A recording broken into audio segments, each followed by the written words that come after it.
find myself not to go through my usual intro now with the whole spiel about who I am and what this channel is and everything, because I have the intro that I'm editing on. It's hard though. Hi, welcome to the channel. I'm gonna have to come up with a new intro, I guess, because old habits die hard. What the intro doesn't say, the edited on intro doesn't say, this channel is sort of like an intro to world poetry. That's what these videos are about. I guess you could call them a vidcast. It's not really a podcast, it's a vidcast. And because I started out just reading my own poetry. This channel started in 2011, and I started out just reading my own poetry, but then I never monetized the channel. And what ended up happening is that I started reading everybody's poems from all over the world. If I can get permission, I will. Some of them are in the public domain. Some of them are just available in various places online that I can find, like Poetry International Web, or the American, see, that just went out of my head. That's a thing that I've started having since I developed a seizure disorder. Poets.org is the website address. The American Poets, it's not Society, but you get the idea. When you type in the address, you'll see it. And if you look at some of the other videos here, you will see it in the description, because I do try to put my sources in the description. If it's not a direct link to the poem, there'll at least be a reference to where I got it, whether that's, the book that I read out, because sometimes I read from actual physical books. There is a physical book laying here. Or, we'll just leave that in the floor. Or, it's not a book, my fly swat fell on the floor. Sometimes I read from an actual physical book. When that happens, I'll put the physical book in the description. There'll always be some sort of reference to the source material in the description box. Today I thought I would read something special. Not one of mine. I'm going to read, there is, some of you may have heard, because it's like world famous, there is a special writers event / workshop that happens in Appalachia every year. It's called the Appalachian Writers Week. And it happens at Hyndman Settlement School, which is a fun little history rabbit hole in itself, in terms of that particular area of Appalachia. It doesn't speak for Appalachia as a whole, because I find that each little pocket of Appalachia has its own unique history, that some of it is similar, but each little pocket of Appalachia has its own unique history. And Hyndman Settlement School is a piece of Appalachian history that in some ways speaks to the whole, but is also unique unto itself. Very interesting, though. If you have time, I encourage you to look into the history of that settlement school. It's fascinating. It was founded by women in an area where at the time there were little to no opportunities for education for the Appalachian people. And they couldn't pay the teachers, so they were fully volunteer staff. Almost like a missionary thing. You know how churches send missionaries to like Africa and places. It was almost like that, except I don't think that they were religious. I could be wrong about that, but I don't think they were. I think it was completely education based. And they would come in from Lexington, Louisville, because of course Lexington and Louisville have always been wealthy since Kentucky became a state, since it was part of Virginia. They have always been wealthy because that was always where the plantations were, which eventually became the horse farms that where the thoroughbred horse racing industry is now. They've always been the wealthy part. And so, oh, in case you've noticed, I do have ink on my fingers that is permanent right now because I'm doing an art project that involves fountain pen ink. And so this whole summer long, I have had green, like a turquoise and Bordeaux fountain pen ink on my fingers. If you've noticed that while I'm gesturing, I'm not bleeding or anything, or whatever you think that might look like. That's ink because I'm doing the art project. They would send these people in from like Lexington and Louisville and Cincinnati and areas like that in Kentucky and Ohio that were wealthy at the time. They were still considered frontier states, the frontier West, but they were wealthy. Southern wealth, especially pre-Civil War Southern wealth, which you picture, and like Scarlett O'Hara kind of Southern wealth. And they would come to Appalachia, which was a whole different culture, okay? Completely different culture in Appalachia. And in Appalachia, you have, contrary to the idea that you have when you look at Wikipedia and stuff and see all these little towns that aren't even incorporated and it says 99.9% white. Appalachia was always extremely diverse racially. And what would happen, because especially during, which was actually a long period of time, during the persecution of the Native Americans and then during the time of the eugenics movement, which was also a long period of time. And those laws are actually still on the books in the United States. They're just not enforced. So that's a good, huge rabbit hole to go down to, and worth it for your education, for your edification, as they say. While all that upheaval was going on, because kind of the persecution of the Native Americans and the whole the American eugenics movement kind of coincides, people would run to the mountains. It was the place to go if you needed to hide and not be found, right? So you had people from all races would end up here trying to hide from persecution. The Melungeons, who came to Appalachia and then trying to erase who they were in order to survive because they were trying to avoid genocide.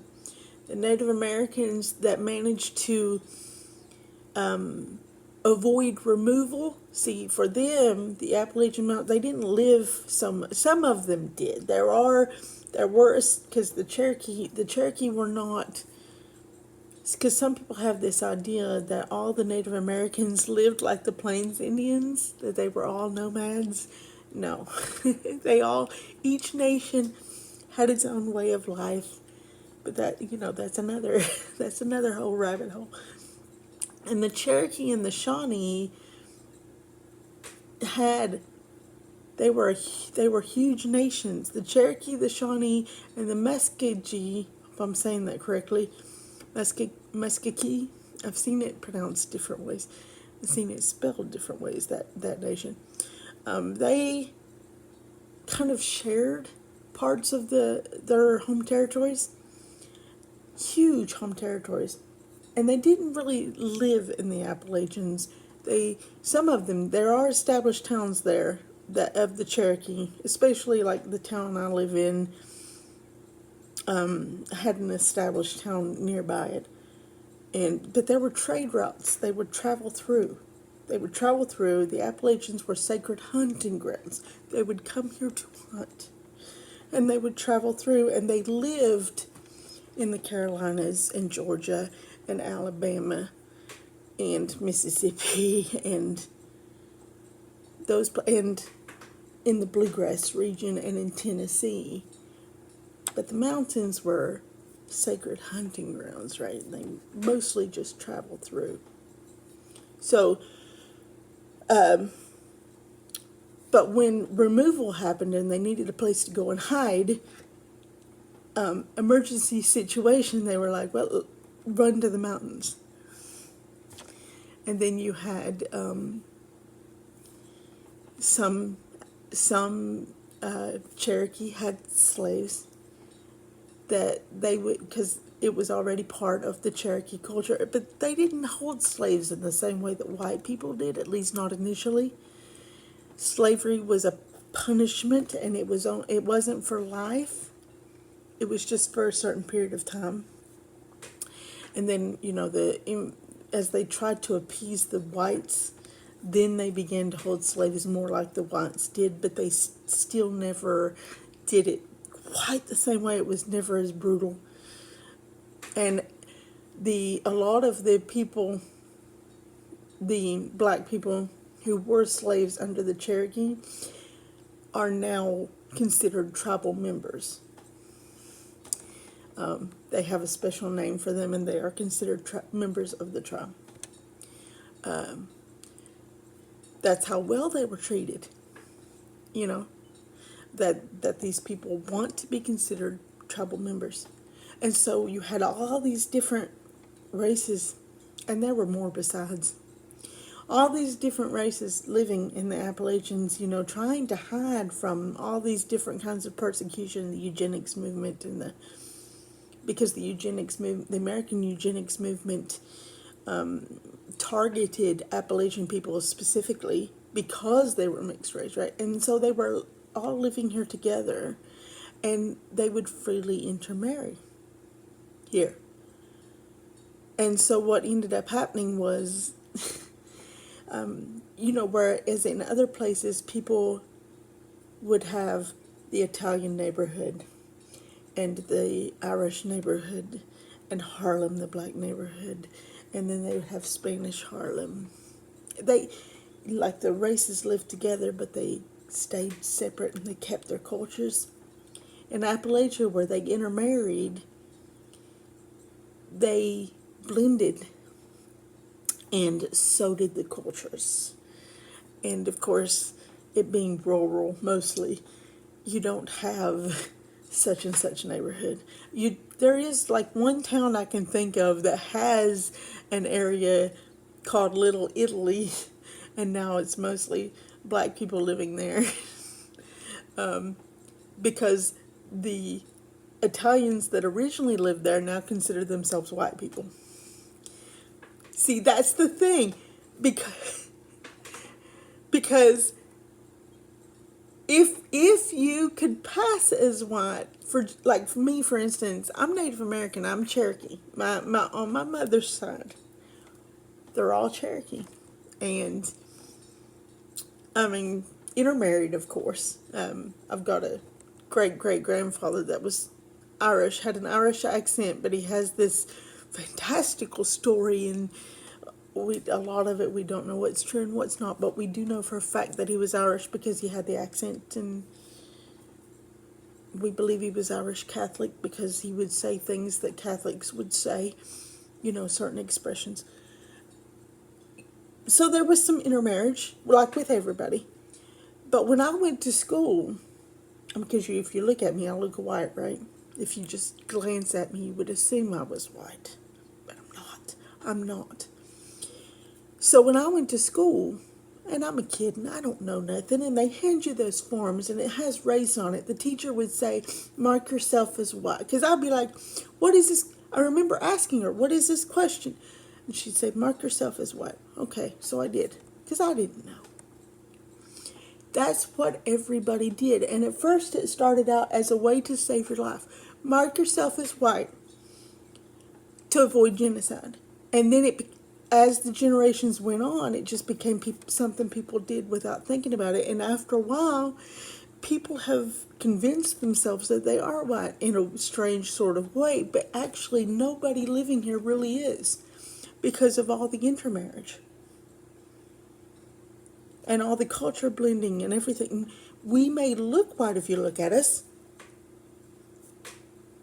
but we're not. Almost very few people living here are. the people who are have probably moved in from somewhere else and bought a house here because now it's cool to be Appalachian.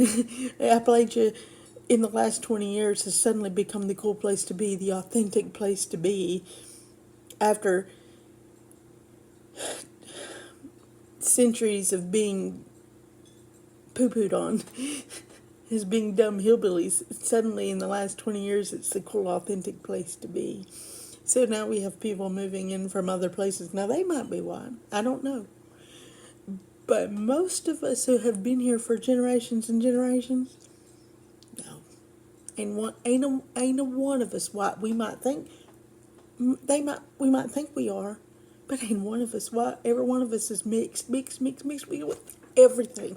With everything.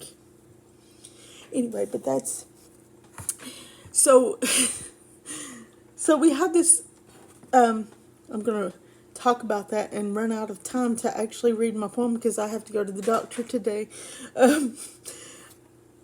So anyway, we have this writer's workshop, Appalachian Writers Workshop, and this Hyman Settlement School, really cool thing, where they would come in, like, they'd send these people in from the rich part of the state to kind of like missionaries, but I think they were just for education, and it was mostly women, to educate the Appalachian people, because at the time in that particular area of Appalachia around Hyman, Kentucky, there weren't very many schools. So anyway, so it's a really cool place to this day. This settlement school is still there. It's still pretty much run the way it originally was. They have the dorm, because a lot of kids had to come so far to get to school, because back then you had to walk to school. They had to come so far to get to school that they would just live on the property, and they would keep gardens. And so the dorms are still there. And there's two writers in particular that are closely associated with the Hyman Settlement School.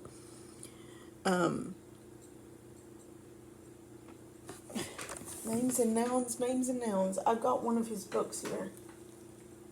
James Steele, who wrote River of Earth, and his cabin is on the property. And also this guy, Jim Wayne Miller. And every year when they have the Appalachian Writers Week, which is usually July or August, like the last week of July, the first week of August, on the last night of the Writers Week, because I got to go one year, which was a great privilege. I got to go on scholarship. They gather up in a circle outside and they read this poem, which is almost like a poet ritual tribute thing to Jim Wayne Miller. He died of lung cancer in the 90s. And I found this, I've been wanting to read it on this channel because I went to the Appalachian Writers Week. It's like a who's who of the upper echelon of Appalachian writers, and they go every year. And I got to go like in 2015, I think. 2014 or 2015. Wake up. I prefer my PC to be awake when I make these videos because it makes the lighting better. They gather up in a circle outside and they read this poem. And I found it on archive.org in his collection. What's the name of the collection? I'll have to scroll up. In case you want to, find it and read it for yourself. And then I'm going to read it through. We're going to have this moment, this tribute to Jim Wayne Miller. And hopefully I'll get to put it up in August, the same, month that probably they'll have the workshop. And hopefully I'll get this done before I have to go. I should be leaving right now to go to the doctor, actually. So, I talk too much. Part 1. Doc is just down the road. I may have to call him and tell him I'm going to be a bit late. The Mountains Have Come Closer is the name of the collection.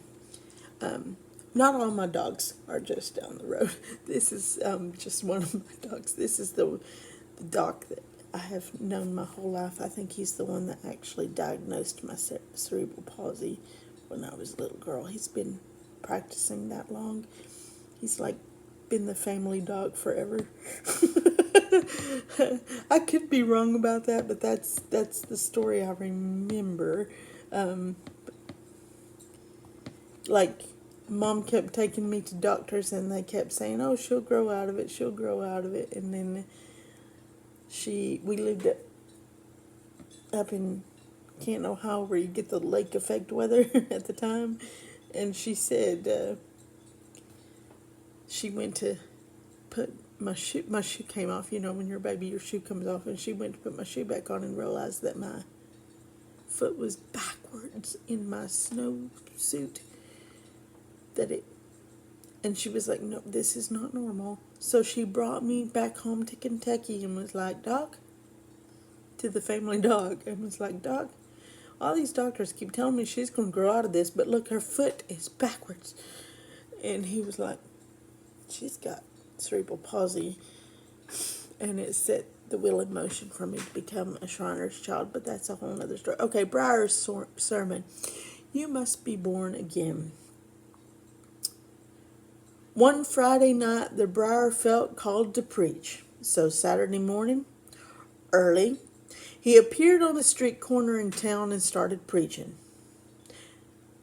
Now, I assume that he, in his head when he wrote this, was hearing it the way the old regular Baptist preachers used to preach. They call it the hiccuping preaching, which is how I used to hear it when I was a kid, when I would go to church with my Papa Tilden, R.I.P. Papa. I can't replicate that. I watched preachers turn blood red and doing that, and I think they'd be having heart attacks because it's hard. I mean, I imagine it's hard to breathe doing that. But they start out all calm, and then they rev up, like revving up a motor, and then they're like, I can't even do it. But I'm sure that if you Google preacher hiccup or hiccuping preaching, you'll probably see, or like old-fashioned or regular Baptist preaching, you'll see an example of it. So I'm not going to be able to read this that way. And whenever they read it at the Appalachian Writers Week in the Circle, they don't try to replicate that. Although I have seen a video of people reading that section from Jen Wayne Miller's novel River of Earth, where the preacher in the novel, and I've seen them replicate that, reading that section where the preacher in Jen Wayne Miller's novel comes to preach. But I can't do it. Anyway, one Friday night, the Briar felt called to preach. So Saturday morning early, he appeared on the street corner in town and started preaching, walking up and down the sidewalk in front of a hardware and sporting goods store, back and forth in front of the shotguns and spin casting rods and Coleman camp stoves in the window, and looking across the street to the Green Stamp Redemption store, where all the women bought their trading stamps. Cars and trucks were passing on the street, women were going in and out of the redemption store, and a few men and boys were standing around in groups of 3 or 4. The Briar knew they were listening, even though they were not looking at him. He took as his text, "You must be born again," and started drawing the people closer, saying, "You may say, preacher, where is your black Bible? Why ain't you preaching down sin? You may say, preacher, why ain't you talking about hell? What about lipstick and short dresses? What about cigarettes and whiskey? What about dope and long hair?" It's funny, long hair, because most of the people I know in Appalachia believed in never cutting your hair at all, which is a hangover from Cherokee beliefs, but anyway. Well, I didn't bring my Bible for a purpose, because this morning I wanted to say to you, I've been through all the books and came out yon side. I'm educated, but not like the brown boys. Let me tell you about the brown boys. Feller over close to where I live wanted some little cedar trees dug up and planted in a row beside his house. Tried to hire the Johnson boys, his neighbors, and they were too scared to do it. Didn't believe in digging up cedar trees. They'd always heard you die whenever the trees got tall enough for their shadow to cover your grave. Get somebody else, they said. Get old Jim Brown or Tom Brown. They're educated. Don't believe in nothing. Well, I'm educated, but not like the Brown boys. There's something I believe in. You must be born again. When he told about the Brown boys, the Briar heard some of the men laugh and say things to one another. Across the street at the redemption store, a woman had come out and stopped, holding a little boy by the hand. The Briar figured the woman and the little boy would like a story too. You hear preachers talk about being lost. What does it mean? What's it got to do with being born again?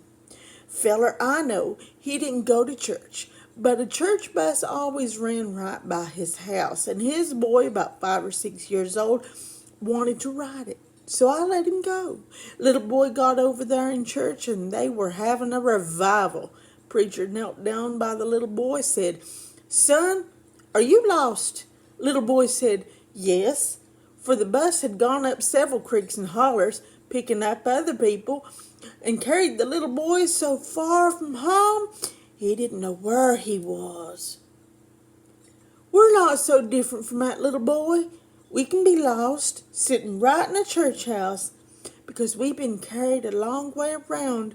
We got so far away from home, we don't know where we are, how we got where we are, how to get home again. I know I wasn't so different from that little boy. In my Father's house, Jesus said, our foreparents left us a home here in the mountains, but we tried to live in somebody else's house. We're ashamed to live in our Father's house. We think it's too old-fashioned. Our foreparents left us a very fine inheritance, but we don't believe it. I just want to set you down, gather you together, and read you the will. You wanted to run off and leave it, this inheritance. You didn't want to see it. Ashamed to hear about it, though it was pretty, because it wasn't factory made. Oh, thought it was pretty. That's right. You wanted to run off and leave it, this inheritance. Didn't want to see it. Ashamed to hear about it. Thought it wasn't pretty because it wasn't factory made. You put it back in the attic. You've thrown it off in the corner of the barn. Thrown it down into a ditch. In my Father's house. The house our foreparents left had a song. Had a story. We didn't care. We said, them old love songs, them old ballads, them old stories, and like foolishness. We were too busy anyway, giving our timber away, giving our coal away, to worry about love songs, to worry about ballads, to worry about old stories and like foolishness. But I know a man. He had a song from his foreparents. It got carried off to New York City, and when he heard it played on TV one night by 3 fellers who clowned and hip swinged, he said he began to feel sick, like he'd lost a loved one. Tears came in his eyes, and he went out on the ridge and bawled and said, Lord, couldn't they leave me the good memories? Now that man wasn't lost, but he knew what he had lost. You've done your best. You've done your best to disremember what all you've lost. You've spoiled the life that's yours by right of inheritance. You have to go around to the back door of the life that belongs to somebody else. You're neither here nor there. You're out in the cold, buddy. You don't have to live in the past. You can't, even if you try. You don't have to talk old-fashioned, dress old-fashioned. You don't have to live the way your foreparents lived. But if you don't know about them, if you don't love them, if you don't respect them, you're not going anywhere. You don't have to think ridge to ridge the way they did. You can even think, no, I read that wrong. You don't have to think ridge to ridge the way they did. You can think ocean to ocean. You say, I'm not going to live in the past, and all the time the past is living in you. If you're lost, I say it's because you're not living in your Father's house. It's the only house you got, the only shelter you got. It may be just a mountain cabin, but it's a shelter and it's yours. I left my father's house. Oh, I was moving, but I noticed I wasn't getting anywhere. I was living in somebody else's house. I kept stepping out somebody else's door, and the roads I traveled kept winding, twisting, had no beginning, had no end. My own house, heired to me by my foreparents, was right there all the time. Yours is too, but I wasn't living in it. I went home. And when I stepped out of my own front door, when I knew where I was starting from, I knew then where I was going. The only road I could go was the road that started from my own front door in my Father's house. That's what the Bible says. And it speaks of the sins of the fathers. Sins of the fathers visited on the children unto the fourth generation, says the sins of the fathers will set the children's teeth on edge. You were probably wondering why I wasn't talking about sin. Well, I am. But I say, forget the sins of the fathers. What about the sins of the sons and daughters? We got enough sins of our own to think about. We're able to set our own teeth on edge. Ours is the sin of forgetfulness of a part of ourselves. Oh, ours is the sin of forgetfulness of the fathers, forgetfulness of a part of ourselves makes us less than we ought to be, less than we could be. Forgetfulness of the fathers makes us a people who hardly cast a shadow against the ground. You've heard it said you can't put new wine in old bottles. Well, I don't know. But don't be too sure you're new wine. Maybe we're all old wine in new bottles. The Briar was walking up and down the sidewalk in front of the hardware and sporting goods store, passing back and forth in front of the guns and fishing rods and catalytic heaters. And a good crowd was gathering across the street in front of the Redemption store. He was pacing to the corner and back, stopping to lay a hand on a parking meter. Traffic was increasing in the street. Some of the people passing nodded or waved a hand, for they knew the Briar. He nodded and waved back. When the light stopped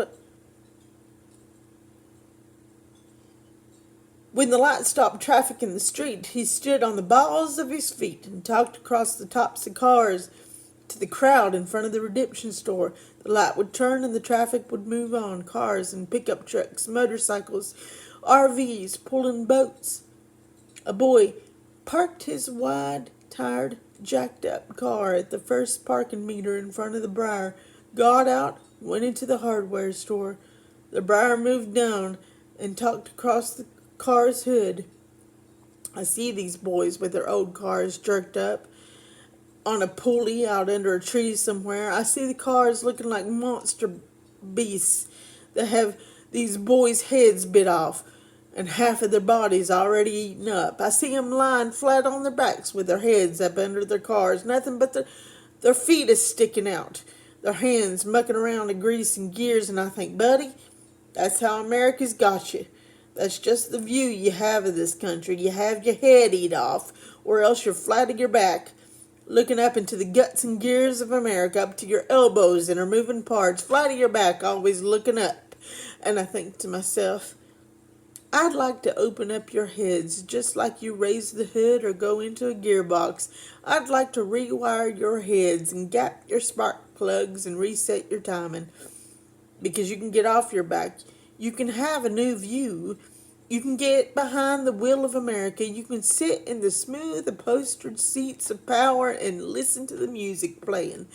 But first, you gotta come home and live in your father's house and step out your own front door. There's a road back, buddy. Let me go back a little. Let me tell you how we got in this fix in the first place. Our people settled in these mountains and lived pretty much left to themselves. When we got back in touch, we started seeing we had to catch up with the others. And people came in telling us, you gotta run, you gotta catch up. Buddy, we run so fast, we run off and left ourselves. We run off and left the best part of ourselves. And here's something peculiar. Running We met people on the road coming from where we were headed. Wild-eyed people running away from something. We said, "What'll you have?" And it turned out they were running away from what we were running after. They were on their way to sit a spell with us. We had something they wanted. When they got here, a lot of us weren't to home. It's been a long time since I heard it put that way. Instead of weren't at home. Oh, I love reading something that's in the Appalachian language. Anyway, I'm going to read that again. When they got there, a lot of us weren't to home. We'd already run off and left ourselves, so we set to picking up all the things we'd already cast off, our songs and stories, our whole way of life. We couldn't see the treasures in our own house, but they could, and they picked up what we'd abandoned. You say, "Preacher, you must have touched."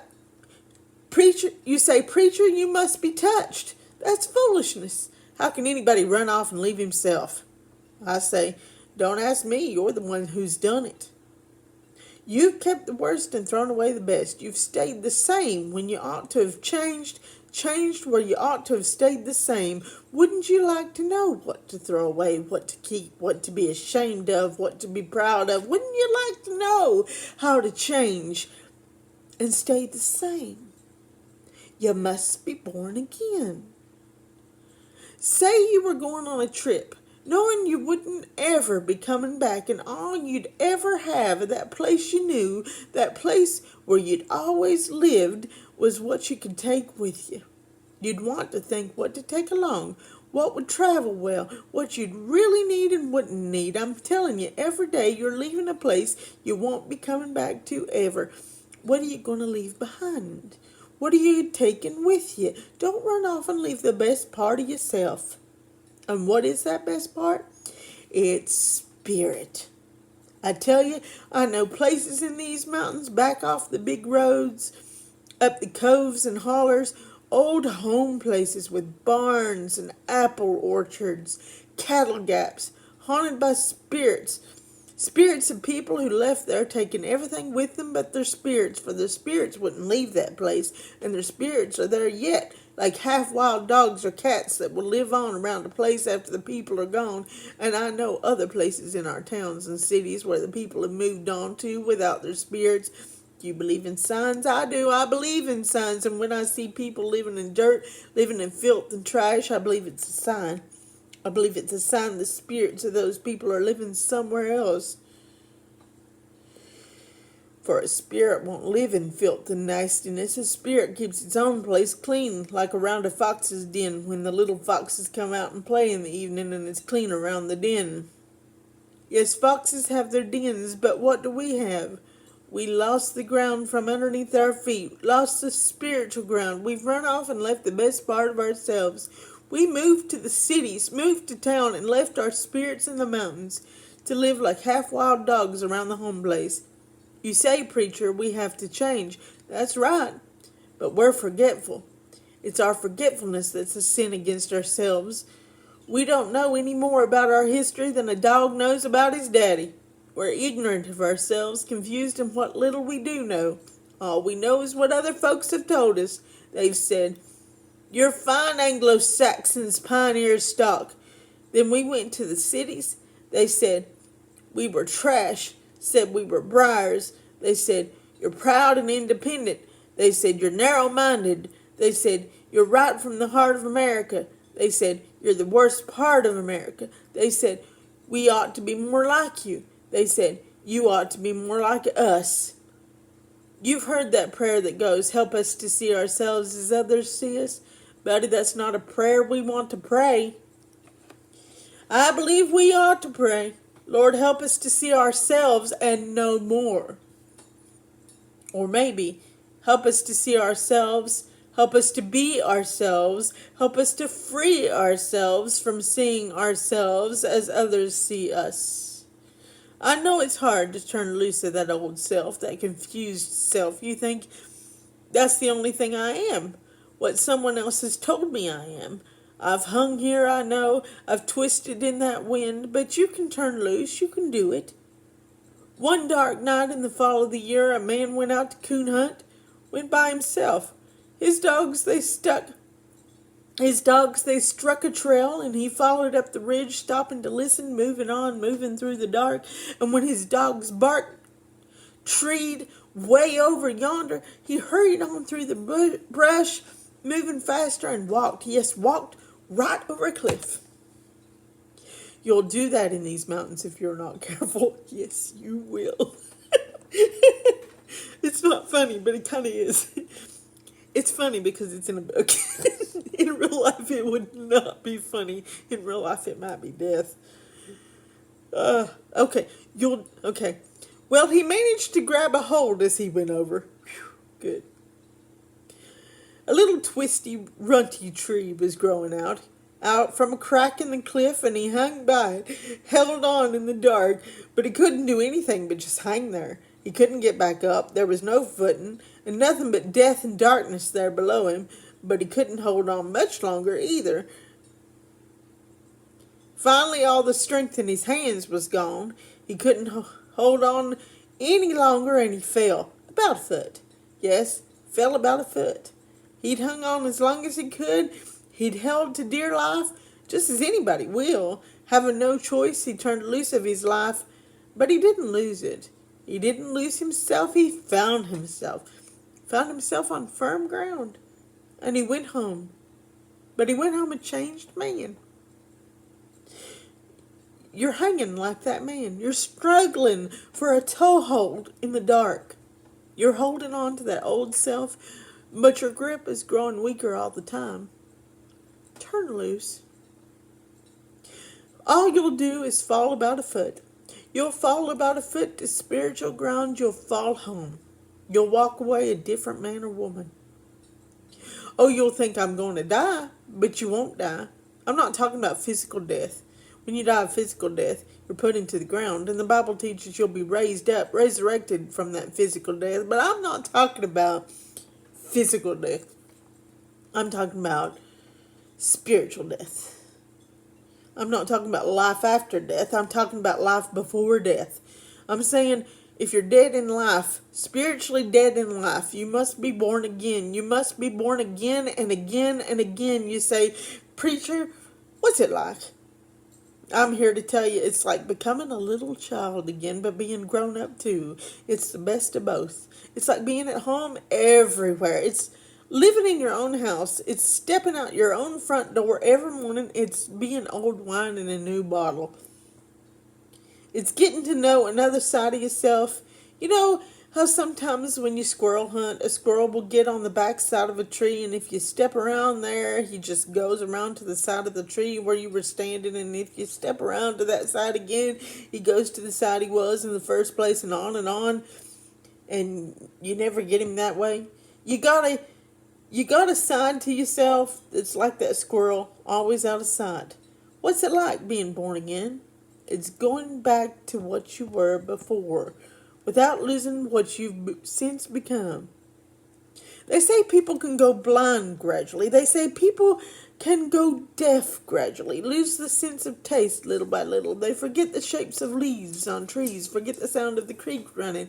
The world just blurs, grows silent. They forget the taste of coffee and all their food. Now, what would it be like if that sight were given back? If they heard the creek running again, or a crow call, if suddenly they could taste their food again, something is restored to them, a richness.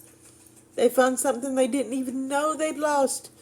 They're born again to sights and sounds and tastes. Oh, you must be born again. Do you remember back when you were little and wore brogans or heavy shoes all winter? And do you remember that first day in spring when you took them off and started going barefoot? The air was warm, but the ground was still cool. Your feet were white and tender, but you felt light-footed, and you had good wind, and you felt like you could fly right off the earth. You must be born again.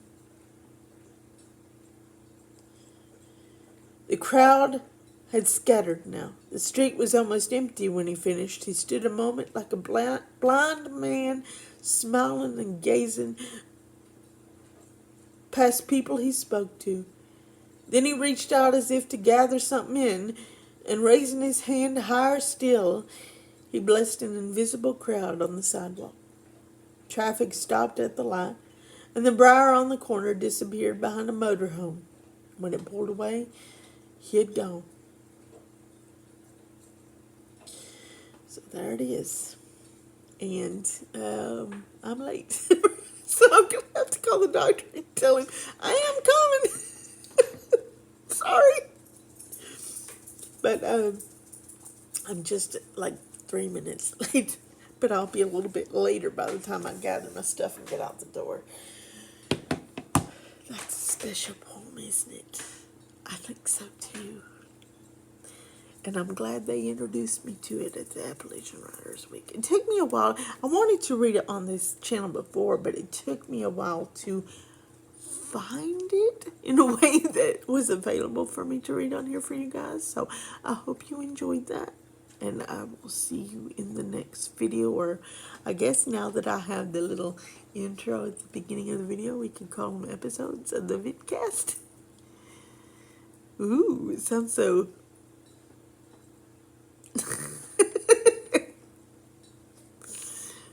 we're getting big bridges now. Thank you for joining me. Don't go hunting till we meet again. Have a fabulous, fabulous day. All good things to you. All good things. All good things.